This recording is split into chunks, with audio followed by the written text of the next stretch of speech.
Imagitateur, imagitatrice, hello there, Eric. Hop, hop, hop, hop, hop. Faites de la place au nouveau. Hello tout le monde, c'est Méric. Vous allez voir, c'est comme Eric, mais avec un M. Et sans la barbe. Et sans l'accent canadien aussi. Bon, au final, c'est pas pareil. Première histoire avec moi aux commandes. Bon, comme toute première fois, c'est un peu cabossé. Mais je l'aime bien quand même cette histoire. Une histoire comme ligne directrice. Et une place pour que les joueurs puissent exprimer leur personnage. Le tout en narration partagée. Ça s'adresse à tout le monde, amateur ou non de JDR. Première partie de ce trio avec Jenny, une nouvelle imagitatrice, tout comme moi. Et mes avis qu'il se passe quelque chose à cette table, pour une première fois. Vous me direz, j'espère que cette histoire sera aussi amusante à écouter qu'elle a été à jouer et à monter. Allez, bonne aventure!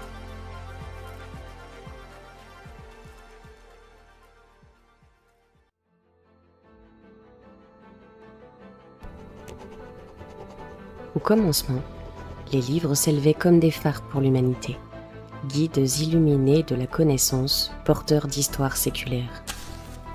Cependant, entre les lignes de la sagesse et les marges du savoir, s'insinuent également des ombres, sources de discorde. Les pages révélaient non seulement des vérités oubliées, mais parfois des connaissances rares dotées d'un pouvoir incommensurable, dissimulées aux yeux du monde. N'avez-vous jamais entendu parler des études de Carmina Burana, capables de donner vie à l'inerte? Ou encore des manuscrits de Beethoven, condensés de plans d'armes antiques dévastatrices? Si ces noms vous sont étrangers, tant mieux, car l'ignorance parfois est la meilleure des bénédictions.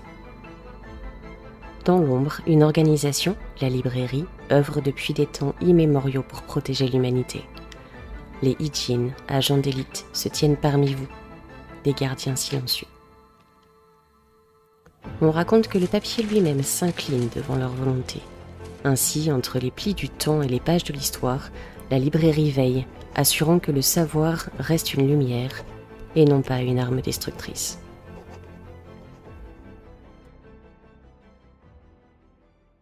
T'as pas dit putain, en plus, zéro, t'as changé. t'as dit parfait. Oh là là. Ah, ça m'a perturbé. L'océan qui nous sépare n'est pas assez large. Comment ça, cette aventure? Est-ce qu'on est dans le feu de l'action? Est-ce qu'on est en repos? Alors, nous sommes dans une ruelle pavée de Rome.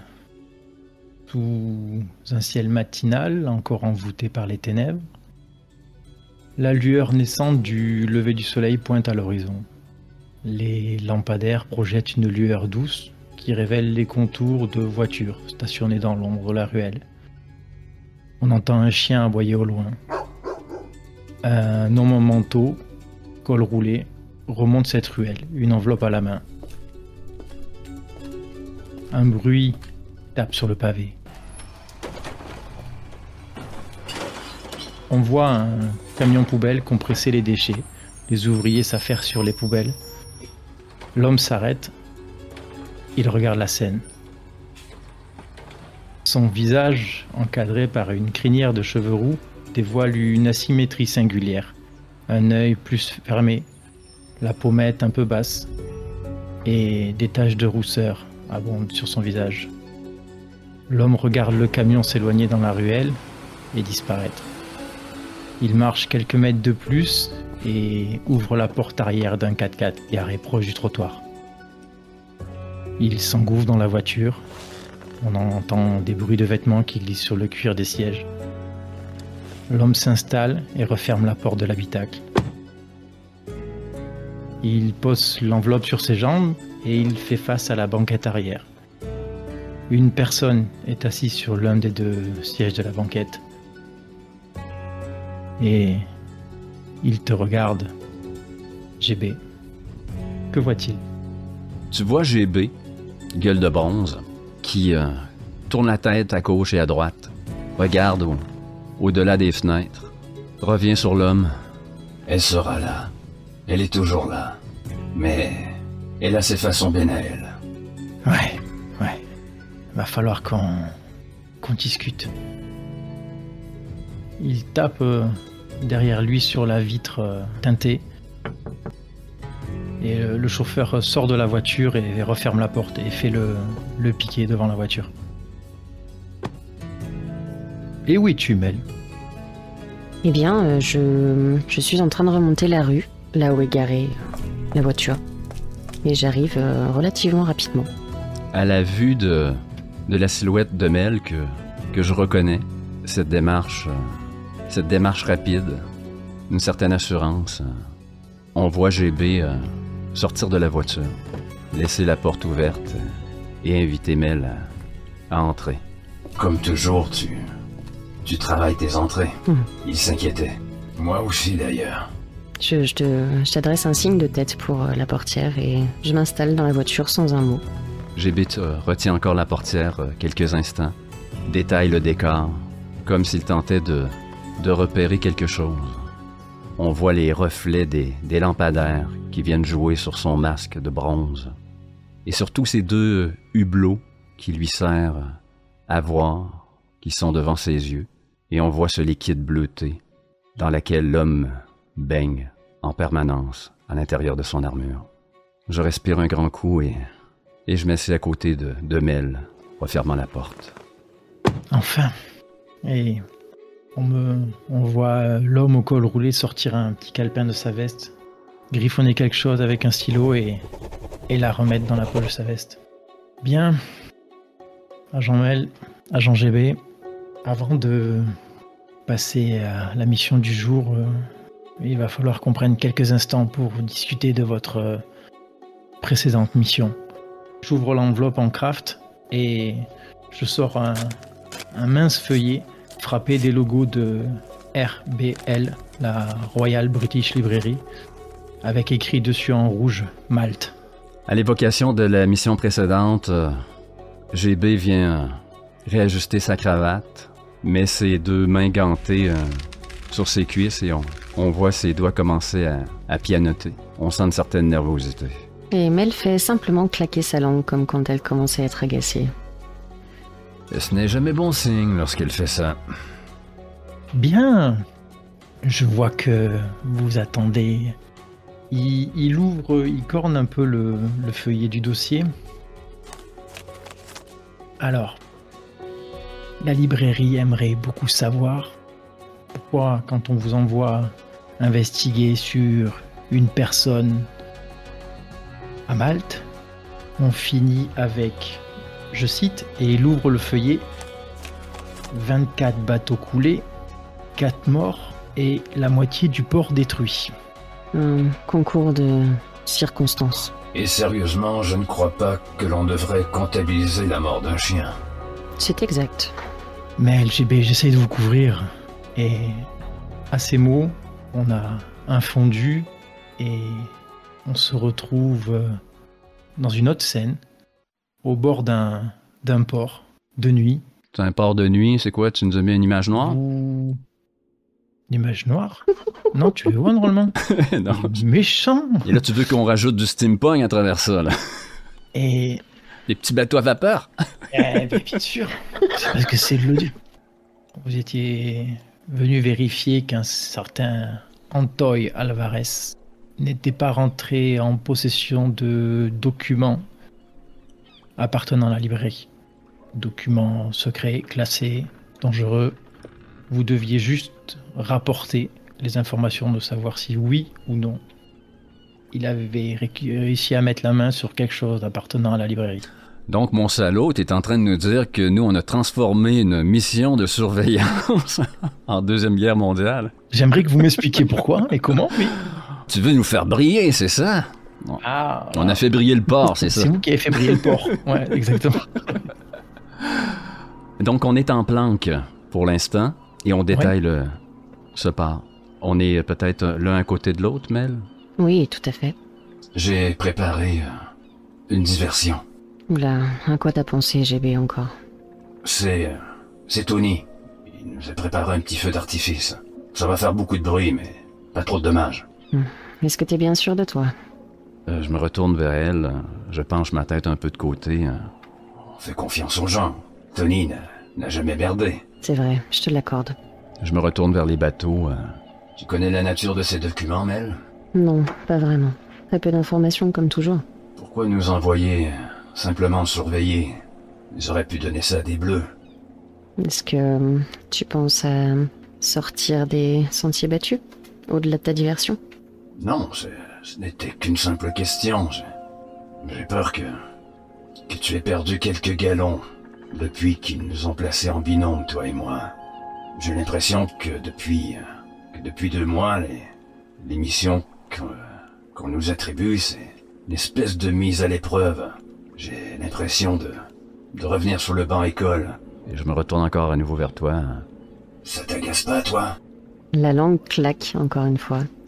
Bien sûr que ça m'agace, mais... j'ai l'impression que plus on en parle, et pire c'est. La patience. Juste de la patience. Alors, raison de plus pour ne pas faire de vagues dans ce port. Ok. Tu as raison. On voit GB relever son bras, repousser sa manche, regarder sa montre. Ça ne devrait plus tarder. Et là, je crois que le monde va basculer.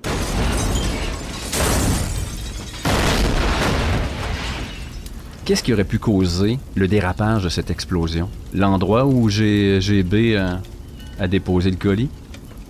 Une petite réaction en chaîne, peut-être. On va savoir. Oui, peut-être des... Pas prévu. je sais pas moi, des trafiquants de drogue, de la drogue, un laboratoire chimique. On n'a pas tenu en compte. Exactement. Vous savez pas ce qu'il faisait en Toy. Vous savez pas qu'est-ce qu'il avait pris à la librairie. On vous donne pas d'infos. Du coup, la diversion était flamboyante. Donc moi, j'ai plaqué ça près de tonneaux qui étaient identifiés. C'était supposé d'être de l'orge ou quelconque ingrédient très banal. Peut-être pour faire de la bière artisanale. Alors qu'il n'en était rien. Au feu d'artifice de Tony, s'est rajouté un mélange chimique. Ah, le feu d'artifice, on l'a bien eu. Certes, le port était bien éclairé. Un beau spectacle pour tous les gens proches, pour tout le quartier, alors que le ciel s'est illuminé, alors que la fanfare s'est animée. Quel est le regard de... Là, j'ai l'impression que la langue a claqué plusieurs fois dans ton palais, Mel. Quelle est la réaction de Mel alors que tout éclate devant nous? Il y a une petite seconde, enfin il y a une seconde de surprise où elle ouvre des grands yeux sur ce qui est en train de se passer. La main se pose sur le côté pour se lever et se diriger vers ce qui ne va pas. Puis elle se ravise et se disant qu'elle va juste brûler vive si elle se met au milieu de tout ça, et elle arrive à contenir un petit peu son élan. Et elle tourne vers toi un regard désemparé. Je crois que cette fois-ci, on va vraiment être recalé, GB. Et alors que tu t'es retourné vers moi, en arrière-plan devant toi, ce sont une vingtaine de navires qui sont en train de cramer. Et ce nuage noir-là, du kérosène qui est en train de s'ajouter au feu d'artifice. Et derrière, on peut distinguer un bateau qui se sauve, sans doute Alvarez. Tu vois GB... derrière les caisses où nous étions planqués, qui est maintenant debout.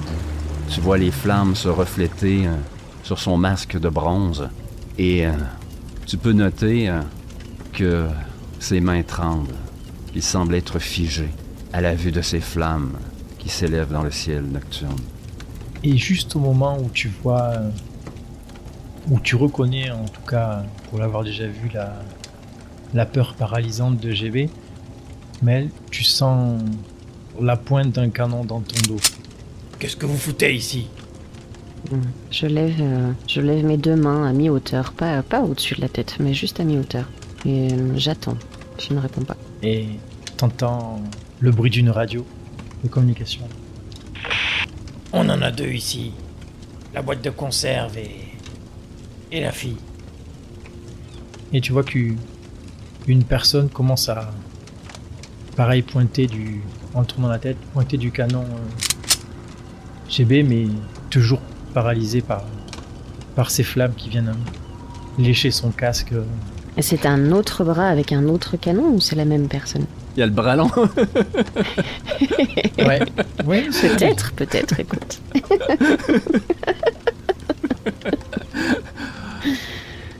Non, c'est une deuxième arme et quelqu'un un bras qui essaye de le saisir À quelle distance est Mel de moi? Quelques mètres, peut-être 5 ou 6? Ah, j'aurais pensé qu'on était vraiment très proches vu qu'on était en train de planquer derrière les caisses. Ah, dites-moi, à quelle distance t'es de lui, Mel?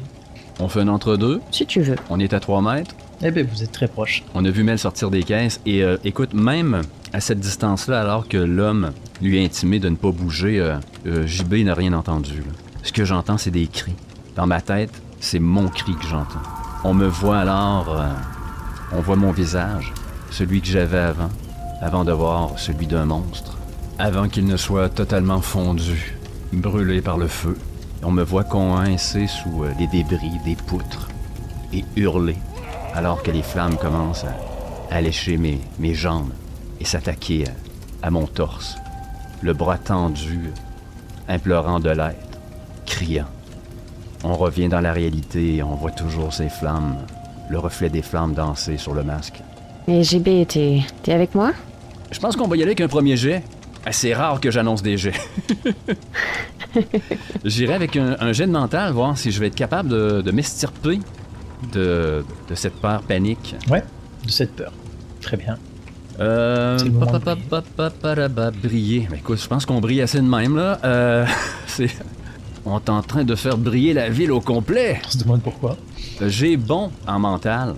Qu'est-ce que tu me mets comme adversité pour sortir de là? Je pense que tu vas lancer à -5 parce que tu affrontes quand même ta peur. Ça me fait mal de le dire, mais t'as raison. Tu luttes à contre-courant là. Oh non. C'est la fiction qui frappe. C'est pas la catastrophe, mais c'est une catastrophe par exemple, tu vois. Oui, je frôle, j'y touche là. Je la sens, je la goûte. Oh, tu frôles avec la catastrophe quand même. Alors, comment ça s'interprète sur GB?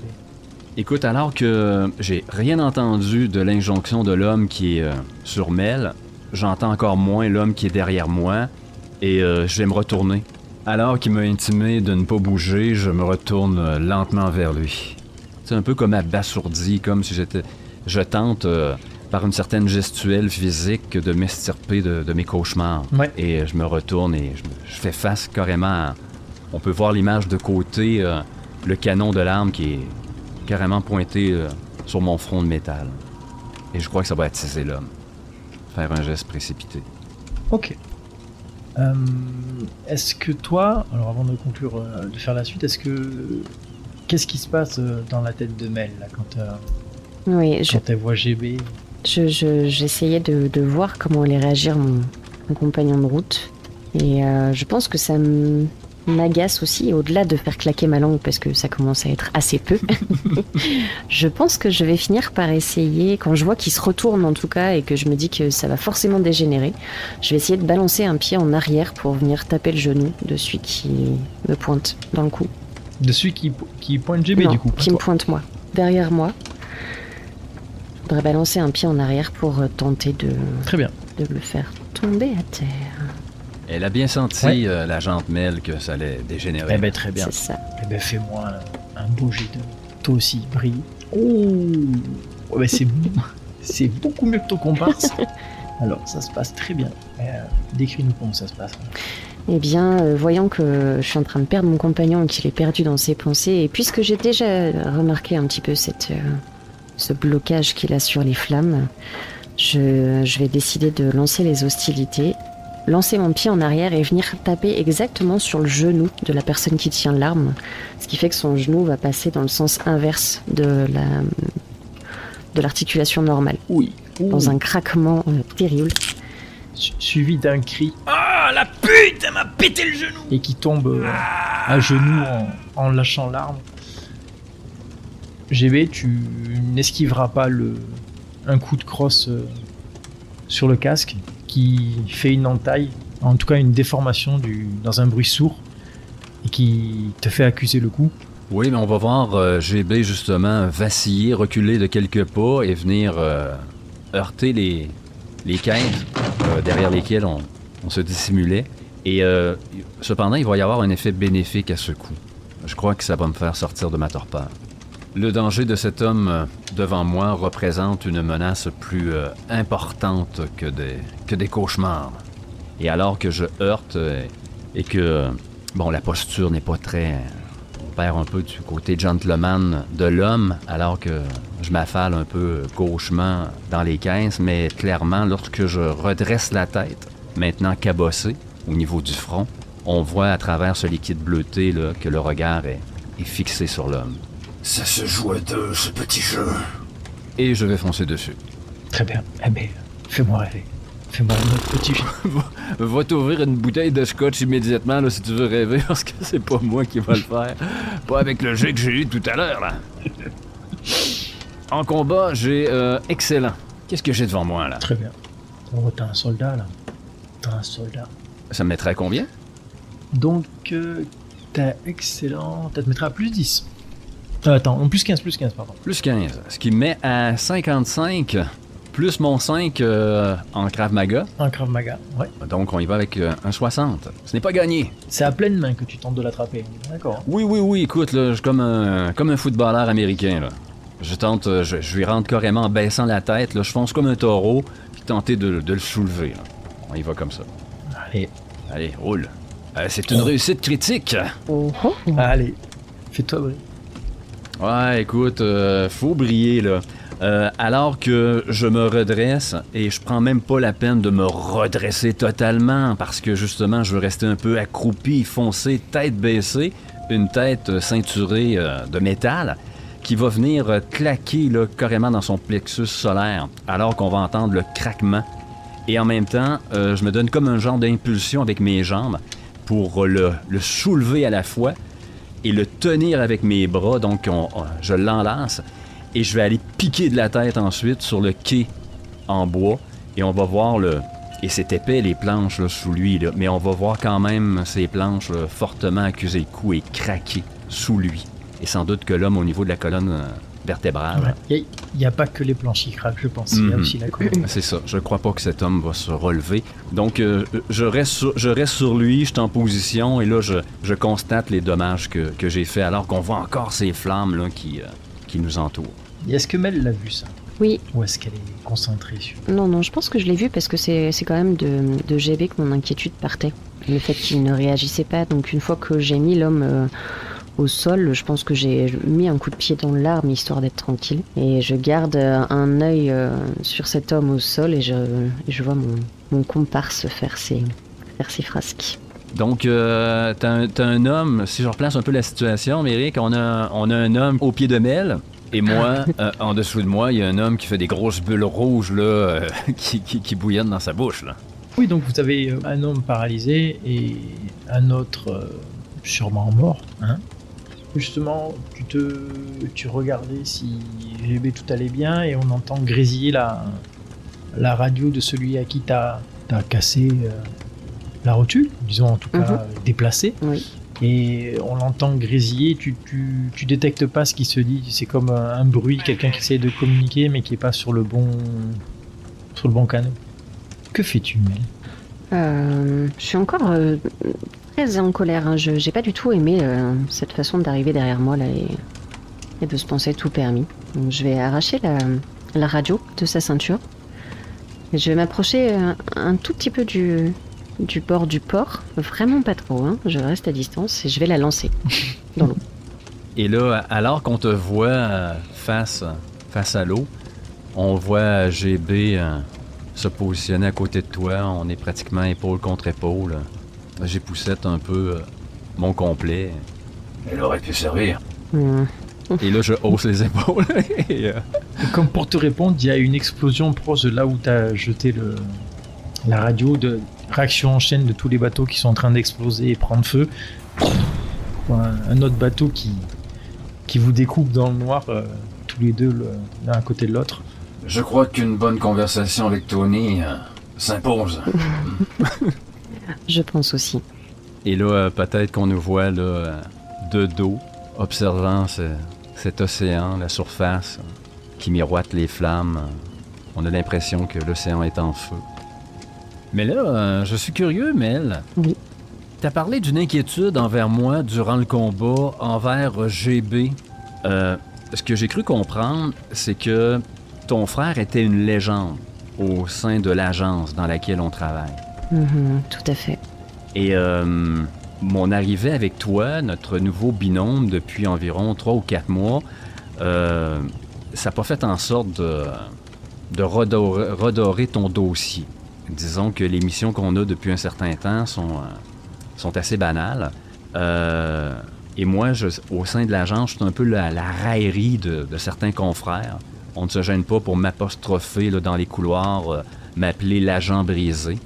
Et comment t'as vu la venue de ce nouveau coéquipier là, pour venir travailler avec toi? Moi, j'ai senti que notre nouveau duo, le passage, l'acceptation était plutôt difficile.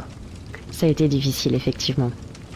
Parce que depuis la disparition de mon frère, ce qui importe, c'est justement d'être aussi bien reconnu que lui. Et avant de t'avoir dans mon équipe, effectivement, les interventions étaient plutôt couronnées de succès.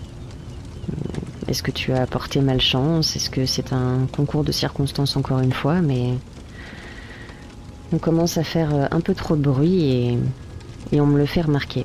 Ouais, c'est un peu la réputation que je traîne à l'agence depuis 3 années. De porter la guigne. Et justement, beaucoup de personnes seraient contentes de voir un GB en mauvaise posture, peut-être aller prendre 4 ou 5 mois de congé suite à des accidents. Alors pourquoi cette inquiétude alors que dans la balance, au niveau de supposer le pour et le contre d'avoir GB avec toi, sans doute que ça tangue plus du côté négatif. Pourquoi il y a cette inquiétude? Il y a cette inquiétude parce que il n'y a pas de trace de traîtrise par contre chez Mel. Elle est fonceuse, elle a un sale caractère, mais elle est quand même loyale et malgré qu'elle n'avait pas forcément envie de faire équipe avec toi, tu ne lui as rien fait de mal. Donc elle ne peut pas te souhaiter une mauvaise réputation ou un accident. Eh bien, pour un malchanceux, je me compte chanceux de t'avoir. Merci Mel d'avoir répondu à ma curiosité de partenaire de travail. Avec plaisir. Est-ce que c'est le bon moment de quitter la scène, Méric, ou tu voulais qu'on en fasse davantage, qu'on brise davantage l'univers? Moi, je pense que... Pour rajouter du steampunk, on voit un ballon dirigeable dessus. qui largue des grosses machines à vapeur volantes. Oh putain! J'aimerais juste rajouter une chose. Au moment où, du coup, vous regardez un peu là, ce cataclysme que vous avez créé sur le port. Cataclysme, tout de suite les gros mots. C'est la faute du feu d'artifice. Bah ouais, on a mis de l'ambiance, disons.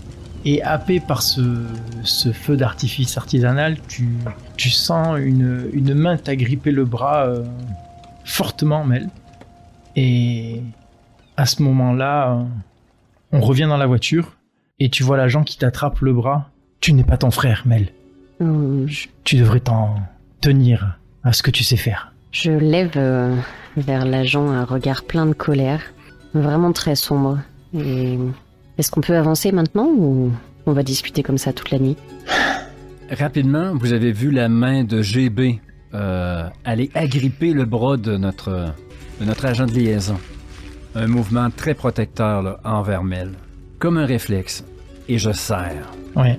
Mais c'est plus qu'un avertissement. On entendrait les jointures un peu en train du bronze grincer. Ouais, ben on les voit pas. Je suis toujours ganté de noir, là, mais sous les mains, c'est peut-être mes... Il y a peut-être pas de bronze au niveau de mes mains. C'est sans doute que mes mains sont brûlées. Et pour garder de la dextérité, là, je ne mets que des gants en cuir. Donc on entend le cuir craquer.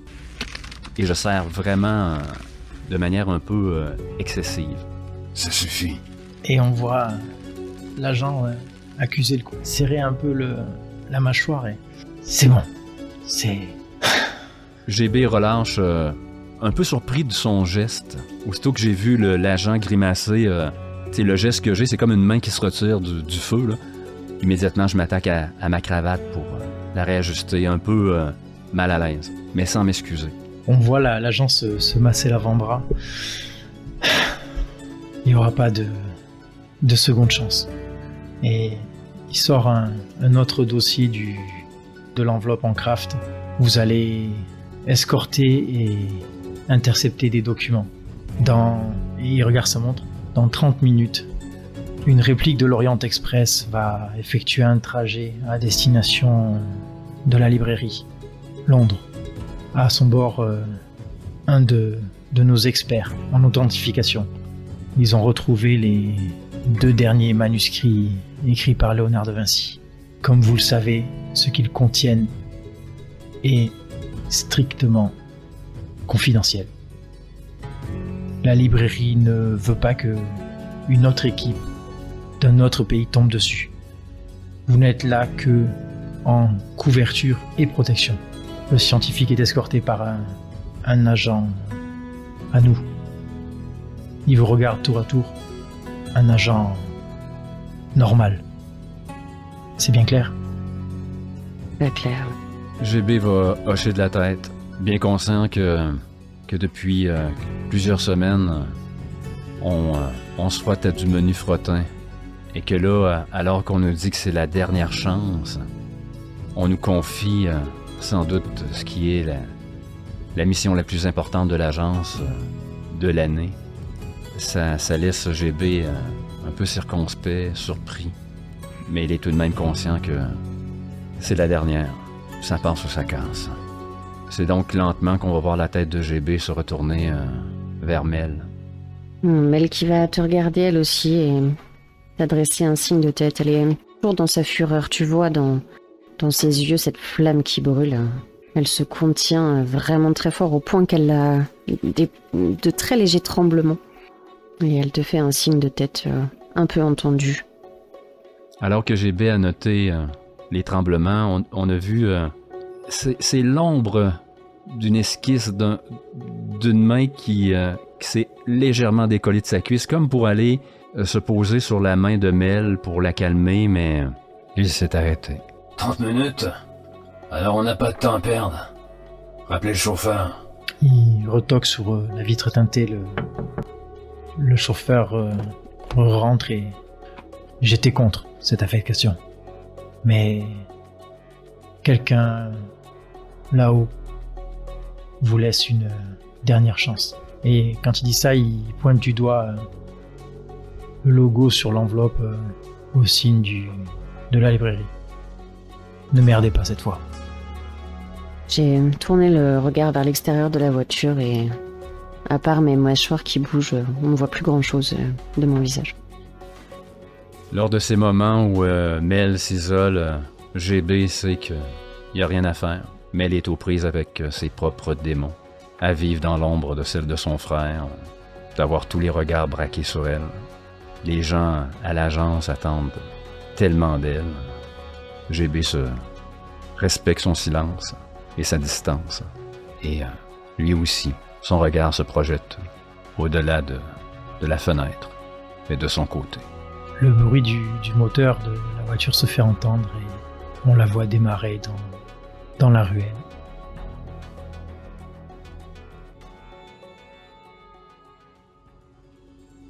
Votre 4x4 qui s'approche du parking de la gare. On le voit mettre les warnings. Les portes arrière s'ouvrent. Je commence à descendre de la voiture et au moment de mettre le deuxième pied au sol, je me retourne vers cet agent de liaison à l'intérieur. Je souffle « Donald, Ouais. Je souhaite que tu ne prononces plus le nom de mon frère. Tu n'as pas à parler de lui. » Mon regard est vraiment brûlant de colère. Donald va pour parler et s'arrête avant de prononcer le moindre son. Ce serait dommage que tu sois obligé de surveiller derrière ton épaule quand tu te promènes dans la rue, n'est-ce pas? Oui. Désolé, Mel. Je sors le deuxième pied de la voiture, sans dire un mot après ses excuses, et je referme la porte. GB est toujours assis, à assister à la scène. On entend la porte claquer, la portière. Je me retourne vers Donald. Je te l'ai dit, elle a sa façon bien à elle de faire les choses. Si j'étais toi, je surveillerais mes arrières. Tu n'es plus sur sa liste des personnes agréables, Donald. Son frère, c'est un sujet à éviter. Et je sors. Et tu me retrouves un peu plus loin, un pied appuyé contre le mur, derrière moi, le dos posé contre, en train de fumer une cigarette. Je garde la distance. Te connaissant depuis environ 2 ou 3 mois, je sais que dans pareil moment, il est préférable de te laisser seul. Je vais attendre que tu viennes à moi Donc, je repère l'affichage d'un cabinet d'aisance et je m'y dirige lentement. Je te regarde partir, je regarde la montre, je me dis qu'il reste quelques minutes avant de devoir avancer. Mon esprit commence à divaguer un petit peu en fumant cette cigarette et je me revois beaucoup plus jeune quelques années auparavant. Avec mon frère Jim, j'ai cette vision de lui et de son visage souriant et ce geste qu'il faisait tout le temps. Il passait sa main dans ma nuque et me tapotait la joue affectueusement.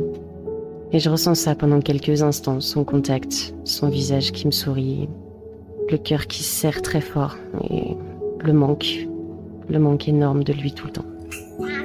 Je revois quelques scènes rapidement de notre enfance, de tous ces souvenirs qu'on a pu partager, de notre père tellement absent, de notre mère tellement dépassée.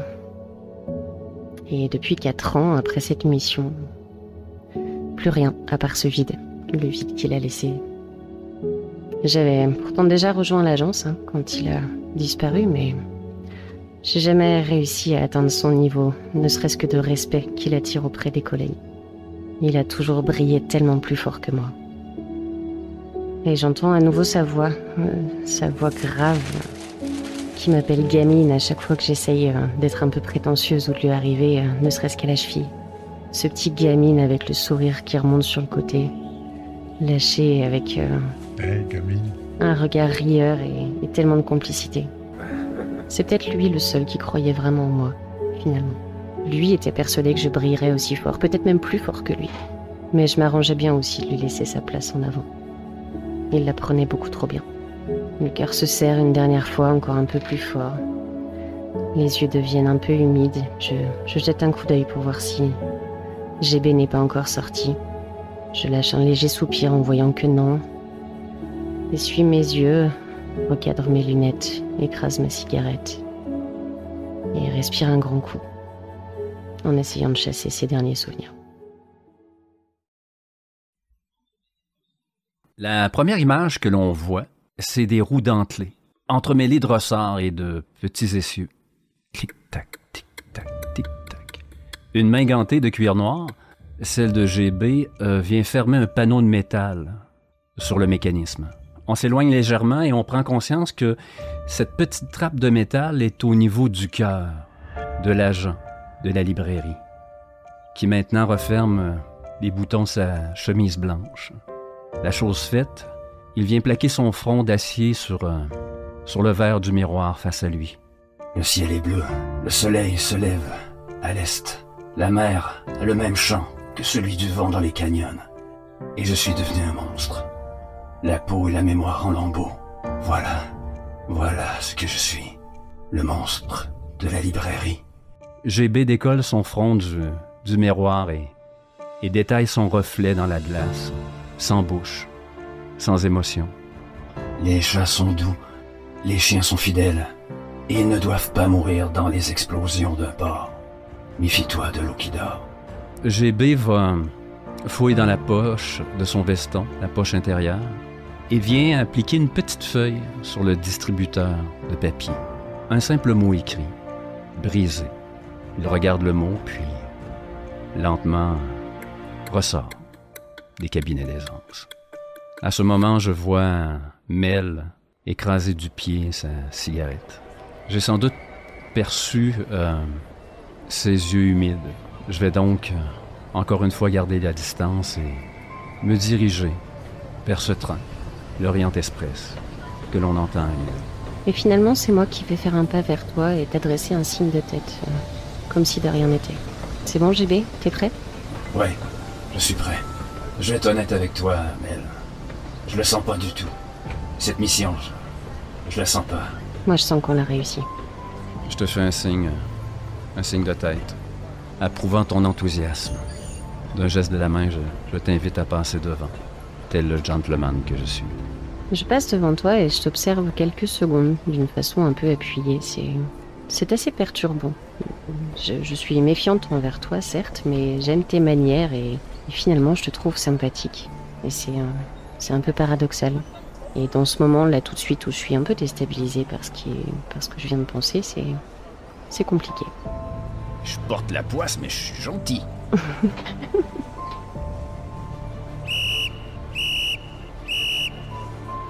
Départ de l'Orient Express dans 2 minutes.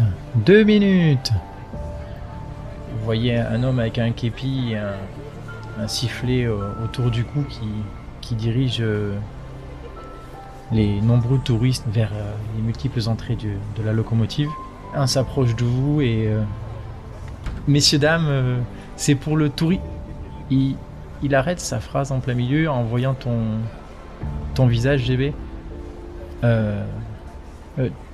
Bonjour, messieurs, dames. Ticket, s'il vous plaît. Je lui tends les 2 tickets. Ça doit être la bosse que j'ai au front qui vous surprend. Désolé, monsieur. J'ai l'habitude pourtant, mais... Désolé. Veuillez m'excuser. Et il vous retend les tickets, qui sont poinçonnés, Ce n'est rien. et vous invite d'un geste à monter. Je jette un regard en coin sur GB pour voir s'il va bien. GB laisse très peu transparaître ses sentiments. Donc, je crois que Mel ne voit rien. Ok. Pour lui, c'est toujours un coup dur.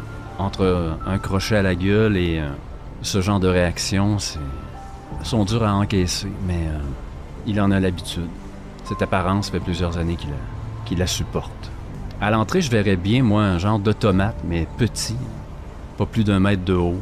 Oui. Et on voit GB se figer, alors que l'automate a un visage qui rappelle le sien, ce masque de bronze. Pendant ce moment de flottement sur l'entrée du wagon, et ce moment qui devient pesant, on entend des bruits de pas, plusieurs bruits de pas courir dans notre wagon et se diriger très rapidement vers vous. Des enfants, 10, 11, 12, vous ne savez pas, qui courent et fait « Venez, on va voir la locomotive » et qui vous bousculent un peu en vous passant devant. « Pardon, monsieur !» Et ils te regardent, GB, et tu vois qu'eux, il n'y a pas de... Tu sais, il y a ce regard enfantin. « Désolé, monsieur. » Ils s'en vont en courant comme s'ils avaient bousculé monsieur tout le monde. Et venez, on va voir devant, on va peut-être voir le chauffeur. À ce moment-là, on voit que la main de GB s'est glissée à l'intérieur de sa veste. Ses doigts gantés se sont refermés sur son pistolet. Et alors qu'il comprend qu'il n'y a aucune menace, il était alerté par ses pas précipités qu'on n'a pas du tout l'habitude d'entendre dans un train, à l'intention des enfants. Là. Dépêchez-vous! Les brigands vont vous rattraper! Allez! Ils se retournent vers toi en rigolant. T'en vois certains, les plus petits, qui commencent à accélérer. Et ils continuent leur chemin le long des wagons.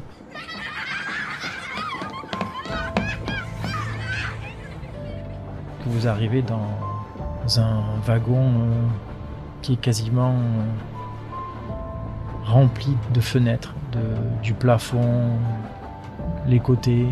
C'est sûrement un wagon observatoire. Très touristique parce que vous voyez de nombreuses familles sur les fenêtres en train justement de regarder des enfants un peu s'esclaffer les uns les autres. Il y a un long banc central en velours et qui accueille certaines personnes âgées assises.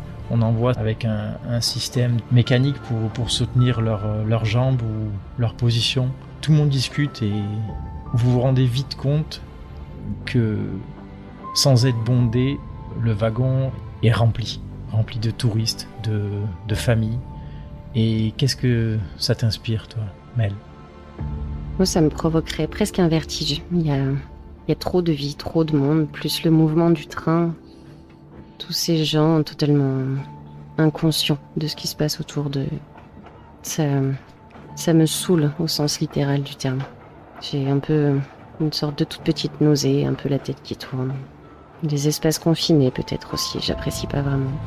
Une personne âgée assise sur le banc semble voir un peu ta détresse ou ton manque d'aisance et du regard te montre le siège vide à côté d'elle en souriant. Et là, de façon surprenante, je reprends mon visage façonné pour l'extérieur et un très grand sourire apparaît sur mes lèvres.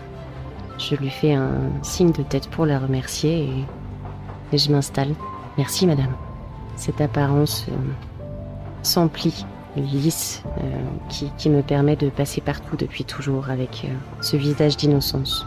On est quand même mieux assis pour profiter du paysage. Je regarde autour s'il reste une petite place pour GB. Oui, sans doute une. Mais GB va quand même s'introduire. Madame, est-ce que vous voyez un inconvénient à ce que je me joigne à vous ou j'accompagne cette dame? Et je m'incline. Non, non, jeune homme. Installez-vous. Il te fait signe. Très aimable à vous, merci. Sans doute un automate qui passe là, qui vend des journaux. GB va sortir quelques piécettes et se prendre la gazette et s'installer. Sans doute que je suis peut-être en face de Mel et de cette vieille dame. Rappelle-moi, Oui. on ne connaît pas la nature de la puissance de ces écrits de Vinci.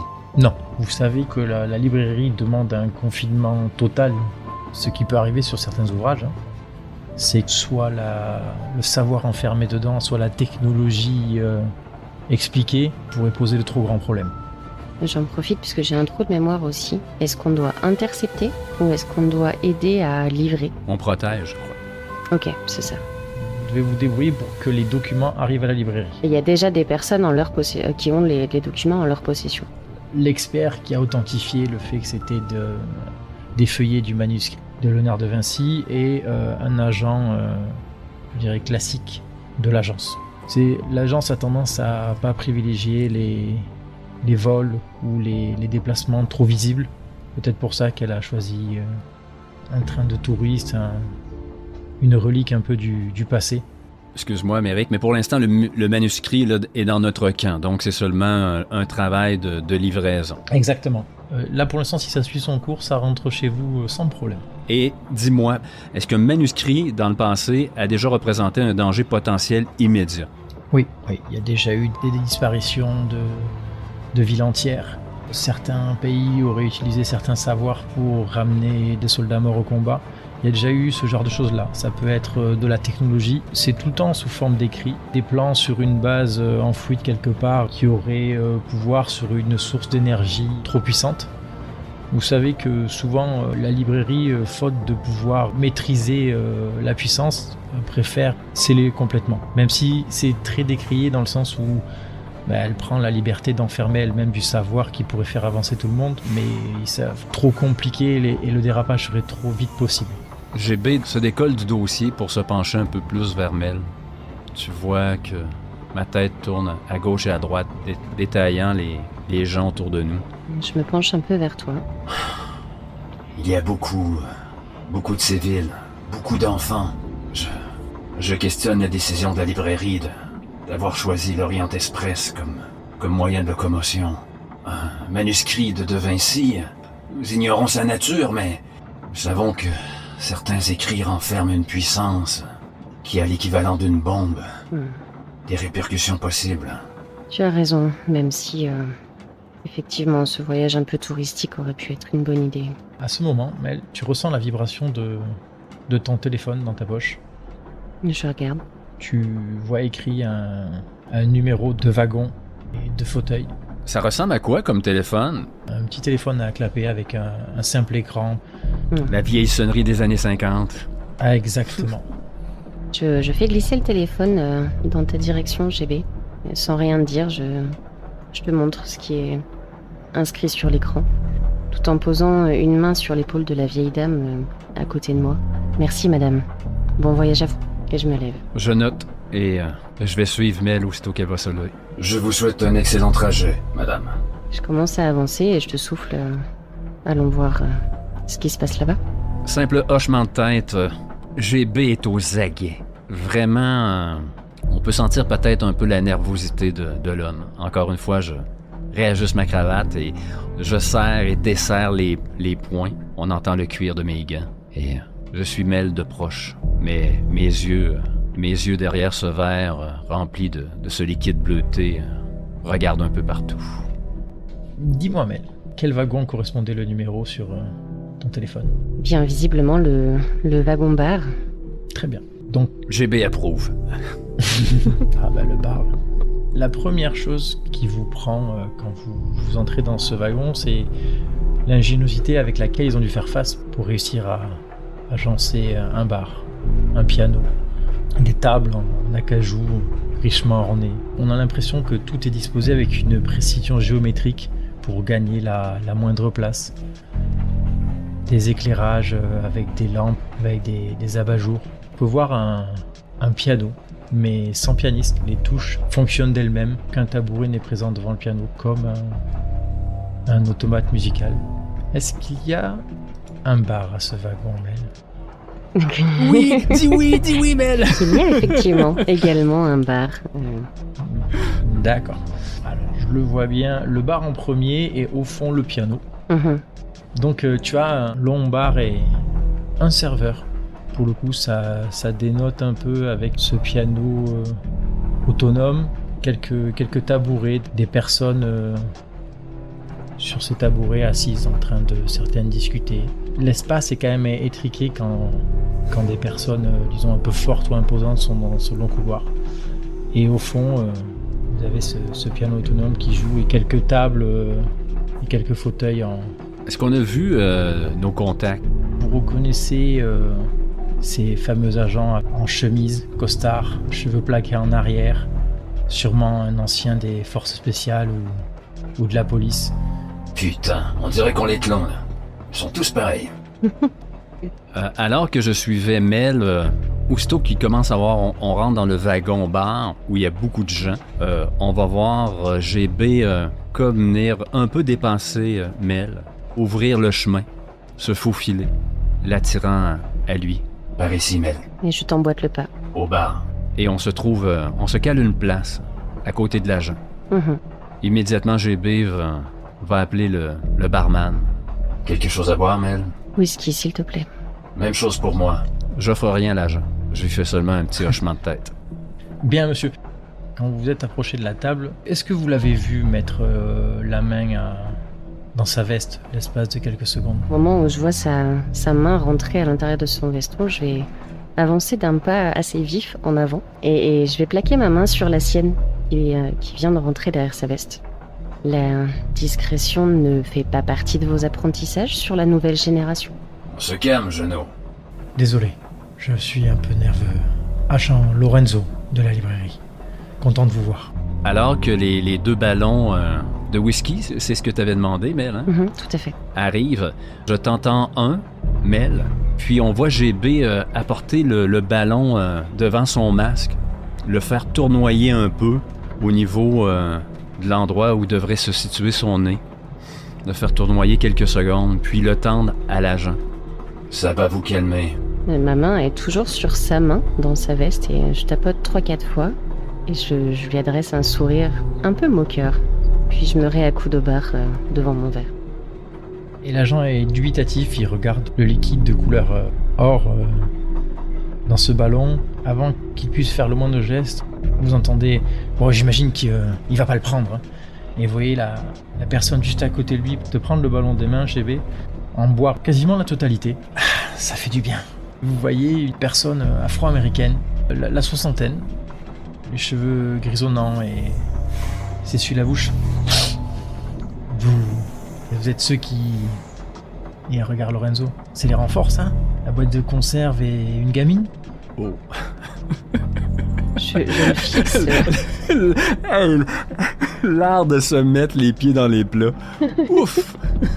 Il a fait un doublé. Juste après vous avoir envoyé cette phrase à la face, vous voyez que cette personne est prise d'un tic nerveux et vous voyez sa jambe un peu trembler. Il pose l'attaché-caisse dessus pour calmer la jambe, mais vous sentez qu'il n'est pas à l'aise. GB se penche à l'oreille de l'homme. Accro à la vapeur rose. Intéressant. Et je me décolle de lui. Ben, j'introduis un peu de l'or dans l'univers. Ouais, non, mais très bien. À ces mots, il se pince la lèvre inférieure. Vaut mieux accro et compétent que mendiant. Je ne crois pas que nous nous connaissions. Non. Et je tends la main. Je l'attends. Moment de flottement, t'es le seul à attendre, il regarde ton gant, il regarde ta tête, et après quelques secondes, il la saisit vigoureusement et il agite Duncan Holt. Je serre un petit peu plus que nécessaire, faisant aller mon mécanisme et mon armure de bronze. Ah! Je suis GB, agent spécial GB. Et je lâche la main. Et voici ma partenaire. Je fais un simple signe de tête et je remets le nez dans mon verre, mais avec un regard assez glacial sur l'homme. L'agente Mel, la très compétente agente Mel. Ils vous ont rudement bien retapé, hein. Et il te regarde GB, mais tu sais, en se penchant un peu sur les côtés pour observer un peu les mécanismes de ton casque. C'est du beau boulot, vous revenez de loin, hein. Et tu te crois au cirque, toi, là? Tu veux des cacahuètes tant que tu y es? Un peu de respect, quand même. Et même chose, il se remord la lèvre et il se passe une main sur les narines. Je reprendrai bien un autre verre. Et il fait signe au barman, un autre. Il y a Lorenzo qui vous regarde un peu gêné. Et il semble s'excuser pour le comportement de son acolyte temporaire. GB le voit bien, et alors que le scientifique, Duncan, a les deux coudes sur le bar, je me penche un peu vers Mel. Il est complètement défoncé à la vapeur rose. Aucun filtre. Nervosité. Il faudra le surveiller. Effectivement, je vais me rapprocher un petit peu. J'imagine qu'il est à côté de Lorenzo et je vais contourner Lorenzo et Duncan pour aller mettre de l'autre côté. Poser sur le bar et je vais regarder autour ce qui pourrait potentiellement arriver sur nous. Les paysages semblent glisser sur vous dans ce train qui n'a pas grande vitesse, sûrement dans un souci d'authenticité quant au véritable Orient Express. Peut-être 60-70 km/h. Ça laisse le temps aux touristes de regarder le paysage. Vous voyez quelques couples rigolant, discutant, certains se faisant servir par des employés de l'Orient Express. Ce moment un peu bucolique traîne quelques secondes et vous sentez le train ralentir à un son.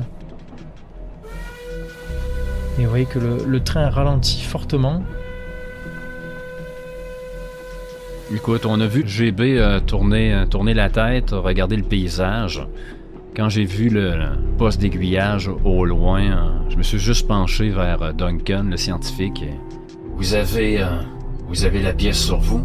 Et à ce moment-là, sans doute qu'il n'y a pas le temps de répondre et on voit l'agent Lorenzo commencer à paniquer. Il se passe quelque chose. Il vous regarde tour à tour tous les deux. Ça vous dérange si j'inspecte les wagons pour être sûr? Il semble un peu demander votre aval. Non, tant que lui reste avec nous. Pour nous, l'important, c'est le scientifique, j'espère. Il acquiesce et remet sa veste en place et vous le voyez partir un peu trop vite. Le premier wagon-bar, il le traverse assez rapidement et le deuxième, vous voyez, pardon, excusez-moi. Pardon, et il disparaît un peu comme ça. Vous avez le document sur vous, Duncan? Tu le vois passer ses deux mains qui semblent caresser le pourtour de l'attaché-caisse. Oui,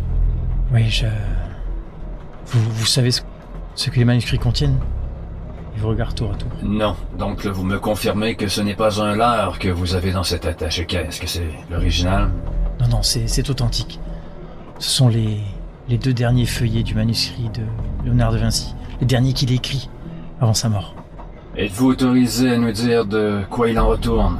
Et qu'est-ce que représente ce document? Et avant que tu finisses ta phrase, c'est une source d'énergie. Et puis il baisse un peu le ton, puis il s'affaisse lui-même. Une source d'énergie. Inépuisable. Et dans les feuillets, les plans pour en construire un générateur. Ils vous regardent tour à tour tous les deux et il a un regard différent de tout à l'heure. Peut-être plus technique, plus... Les applications ont une telle valeur. J'espère que la librairie exploitera cette trouvaille. C'est unique, ça va tout changer.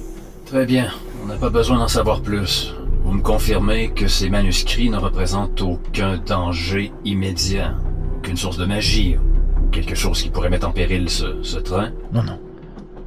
Des plans. Simplement, des plans. C'est bien. À ce moment-là, je me penche légèrement, juste un peu, pour voir Mel et lui faire un petit hochement de tête, lui signifier que tout va bien. Aucun civil n'est en danger pour cette mission, jusqu'ici. Je vais regarder l'homme et je vais te regarder, GB, et dire c'est bien cette histoire de sans filtre là. Ce serait bien qu'on ait cette possibilité à chaque fois. Ça va beaucoup plus vite pour les questions. On fait la promotion de la vapeur rose ici. Les gens qui nous écoutaient, ne consommez pas cette vapeur. Pas de vapeur rose. Et pendant ce moment où où Mel fait remarquer que ça a quand même ses avantages, la spontanéité. Tu sens une présence, mais tu la sens comme quand c'est trop tard. Tu sais, quand elle est toute proche de toi. Je me retourne très vite, mais en posant une main sur l'épaule du scientifique. Je pose une main sur lui pour sentir ce qu'il va faire et je me retourne en même temps de l'autre côté. Et tu vois que la personne dit « Oh, pardon, excusez-moi madame ». Et tu vois un agent de l'Orient Express tout en bleu et or et avec une casquette et autour de la taille, il a une petite boîte avec à poinçon, tu sais. C'est la seconde validation dans les trains. Excusez-moi. Et il te montre la boîte du bout du doigt. C'est juste un poinçon et je vous laisse tranquille. Je lui tends le ticket, mais j'observe tout ce qu'il fait. Je suis très très nerveuse aussi, donc je lui tends le ticket et je regarde le ticket passer dans la boîte. Et s'il fait bien juste ça, et je récupère mon ticket avec des grands yeux qui le fixent et qui le dévisagent. Il poinçonne, il te regarde et il te rend le ticket. Et voilà. Et il s'adresse à Duncan. Monsieur, votre ticket. Et Duncan qui a un flottement qui cherche dans sa veste. Et pareil, il poinçonne. Voilà. Et il te regarde. Toi, GB. Monsieur, madame. Je lui tends, mais on voit que GB c'est comme positionné comme pour protéger un peu la mallette qui est au bout de la main de Duncan, le scientifique. Comme servir de rempart. C'est instinctif, là, pratiquement inconsciemment. Je sais que c'est le colis à protéger, donc ouais. Je fais un mur entre la mallette et l'employé du train. Voilà. Très bien. Et il poinçonne et parfait, monsieur. Et tu vois que quand il te rend le ticket, je sais pas s'il a senti la présence de tête un peu protectrice que il te rend le ticket. Et voilà. Et fais-moi un jet, Mel, s'il te plaît. Un jet de mental. Sans bonus. À moins que t'en aies un que tu puisses faire valoir dans tes aspects. Est-ce qu'il y a quelque chose dans tes aspects mentaux qui pourrait s'additionner à... Non, dans l'aspect mental, c'est déstabilisé par l'idée de son frère. Non. Alors tu le jettes tel quel. On rajoute combien? Tu vas lancer à plus 15, s'il te plaît. Donc c'est 50, c'est ça? Ouais, Ok. pile ou face. Ok. Allez, c'est ton test. Oh! 11! Ah. Ok. Ouch. L'homme prend ton ticket, GB, et le poinçonne. Tu le vois qu'il a un regard fuyant vers l'attaché caisse et vers Duncan. Un petit moment d'arrêt, ça durera peut-être une demi-seconde, un quart de seconde. T'en es persuadé, il a accroché sur cette attache à caisse. Une fois qu'il a rendu le ticket à GB, et n'oubliez pas, dans 20 minutes, nous traverserons le plus long tunnel de Suisse. C'est une expérience assez incroyable, n'hésitez pas. On n'a pas pris l'option guide touristique, casse-toi.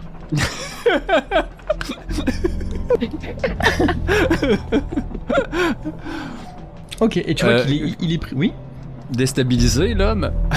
Ah oui, complètement. Là, tu vois qu'il regarde Mel droit dans les yeux et il s'en va. Il continue à pointer tout le monde. Toujours un petit mot pour les personnes, tu vois, qui se penchent sur les personnes et qui leur montrent le paysage, ce genre de choses, et ouais, qui s'en va. J'ai bien imprimé son visage par contre, hein. Je Ouais. l'ai bien observé et je veux faire en sorte de pouvoir le reconnaître un peu plus tard. Ouais. Il a toujours un petit mot, tu vois, qui rigole un peu avec un couple en se penchant sur eux et il pointe du doigt une direction vers l'avant du train. Tu sais, ce genre de personnes qui ont un mot gentil pour tout le monde. GB a rien remarqué de ce regard insistant envers la mallette Non. qui s'évertuait à camoufler de son corps, mais je vois quand même que Mel accroche sur cet agent de bar, cet employé de train. Ça me laisse perplexe, mais alors qu'on est séparés par Duncan, je le relève pas, là. Mais je vais quand même te regarder et te faire un petit signe qu'on a certainement l'habitude de se faire quand on sent pas quelqu'un. Je sais pas. Tu te grattes en dessous du bras. C'est très discret ça. Non, peut-être te frotter l'œil. Ou tapoter ma branche de lunette avec mes deux doigts. Ah. Et GB comprend qu'on a peut-être une fouine à bord. C'est peut-être pas la menace directe, mais peut-être un éclaireur de l'ennemi, d'un potentiel ennemi. Je vous resserre un autre verre, Duncan. C'est ma tournée. Il te regarde et il comprend pas le changement un peu de... Oui, s'il vous plaît. Et la clé, elle est où? Je Je ne voudrais pas avoir à vous couper la main pour récupérer la mallette. Vous comprenez? Quand tu dis couper la main, tu vois un doute un peu. Il a un léger frisson dans la librairie ne m'a pas donné de clé. Et là, je mets une main sur son épaule. Ah, pas d'inquiétude. Ils sont très bons pour rafistoler les agents. Était le rire jaune. Ouais. Je crois qu'ils font le liquide aussi en pourpre, non? GB? J'ai entendu dire, oui. Si ça te sied mieux. Ça le fait pas du tout rire. Ça le... Une petite goutte de sueur sur le front, il sait pas si il vous regarde tour à tour, si vous rigolez ou si... Surtout que je ne souris absolument pas. Et pour notre expert ici, je suggérerais le rose. Eh, effectivement. Et je haile le barman pour qu'il le resserre. Je crois qu'il en a besoin. Alors qu'il prend son verre, je vais me décaler pour me mettre à côté de Mel.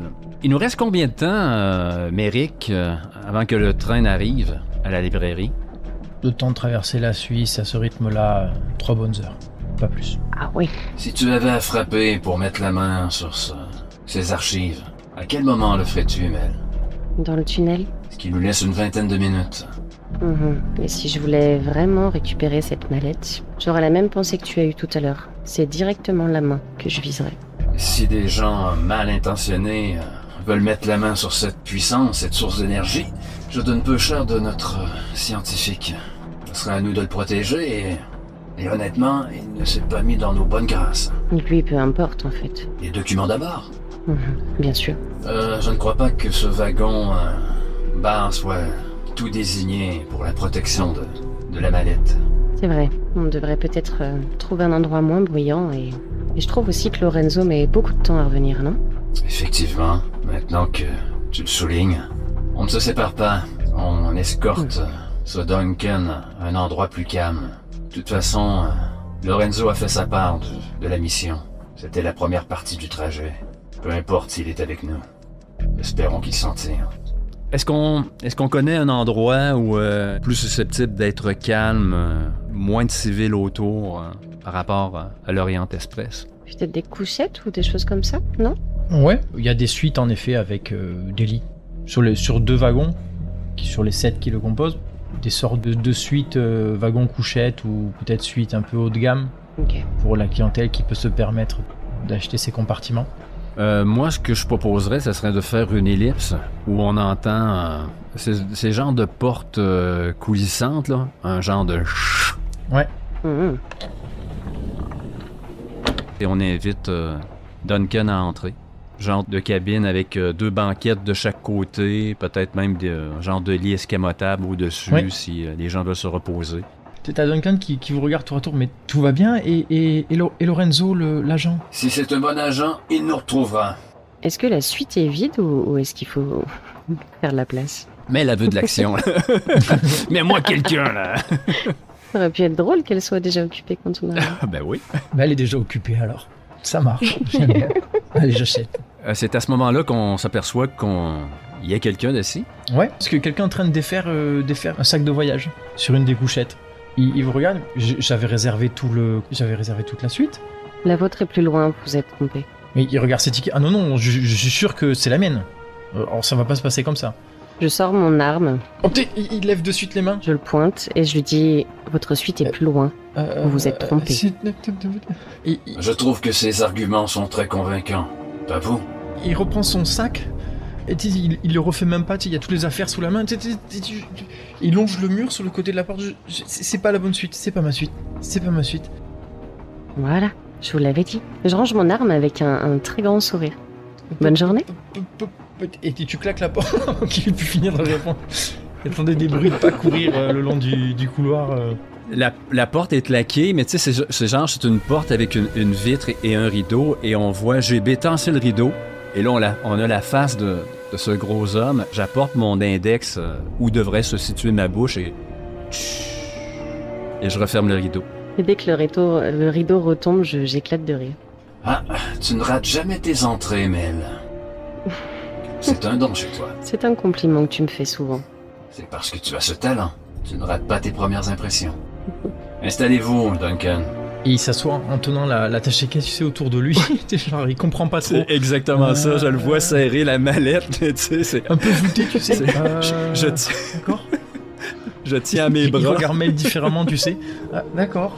Alors moi, je m'arrêterai bien là pour ce plan et j'aimerais vous proposer quelque chose. On entend les bruits du train.